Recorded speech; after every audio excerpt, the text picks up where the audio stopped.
All right, my father-in-law's Jeep has a case of the foggy lights, especially these off-road lights here. I've seen a bunch of cars driving around with the same kind of thing going on with the foggy yellow lights. So I said, you know what? I could fix those for you. So in this video, I'm gonna show you exactly how to fix your fogged up little off-road lights, make them look good again. Let's jump right into it. First thing you're gonna wanna do is to figure out how to remove the lenses from its housing. For these dust lights, there was just a few Allen bolts and they were out. All these off-road lights are designed more or less the same, so if you're trying to follow along, just find out the way that your lenses are fastened and get them out. I have 7 lights I'm trying to clean up. The 4 dust lights are all the same. The light bar on the bumper required removing a side, then sliding the lens out. Then I'm hitting the headlights while I'm in here. Why not?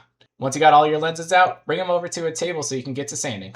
Alright, I got 7 nasty looking lenses looking something like this. Now this process is tedious, it takes time. With sandpapers ranging from 120 to 2500 grit, we're cutting deep and smoothing that plastic all the way down till it almost shines. You can hand sand the whole thing. I have an orbital air sander to help me out. Use what you got, we're just sanding. I started off by cleaning all the dirt and gunk off with some glass cleaner. Then to protect the backside of the lens while I'm rubbing it hard with some sandpaper, I threw a couple of layers of blue painter's tape on it. To help me get a good grip on this awkward plastic shape, I have a thick rubber wheel chalk, and then I can hold the plastic with one hand and not fight the plastic slipping away when I'm trying to really sand at it. When it comes to sanding, it really depends on your clear plastic. Some sand faster than others. Some you need to get down deep or remove edges or tabs. Like these ones have a really deep yellow hue and have some yellow ridges on the corner. So I actually started with 120 grit. Everyone likes to get real specific on the grit of the sandpaper, but the most important thing is you're just ending with at least a 2500 grit at the end. You don't see any of those lesser grit scratches. So what I found worked for these lenses was 120, then 320, both with my orbital sander dry.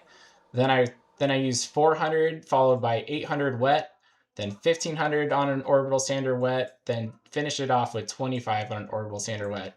In between each one of these step ups, I would dip the plastic in some water, then wipe it with my thumb to feel for any rough spots. There was, just do another pass, sand it again. You're gonna take your time, make sure you're getting rid of those lower grit scratches. That's rule number 1.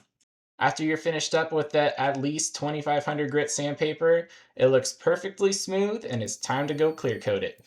Bringing that freshly sanded down plastic into my custom paint booth, I wiped the lenses down with some isopropyl alcohol on a microfiber cloth, made sure that my tape was still adhering to the bottom of the lens. If not, just replace that tape. You don't want any of that overspray getting on the back of your lens now. It's not terrible out, but temperature-wise, you do want to consider a few things if you're following along. You can see I'm not in direct sunlight here. I'm in the shadow of my house. There's a light breeze. I wouldn't do this job in too much wind. And the temperature of the lens definitely matters. If you're doing this in cold like I did in this other video here, you need to warm up the lenses to the temperature of the spray can, which should also be warmed up too. Hit the little red activator button on the bottom, which will put the hardener in the can. You now have about 48 hours to use this can. Shake it for 2 minutes. If it's cold out, I always recommend leaving that can in the sun or some warm water. This object was so small, it was only about 5-6 light passes pretty fast and the whole thing was covered. I just tried to make sure I was matching the angle of the surface I was spraying onto. Now we let that clear flash for 5 to 10 minutes. It's really hot out, so I let it flash for around 6 minutes. After that second coat, it's looking dang good, so I let it sit for 2 hours, brought it over to where I was putting all my little finished lenses, and then kept working on all the others. At this point, I'm certain all the lenses are dry, so I peeled their tape off, wiped them down inside and out with some glass cleaner, and then you install these lenses back the same way that they came out, only now they look so much better. And there you all have it.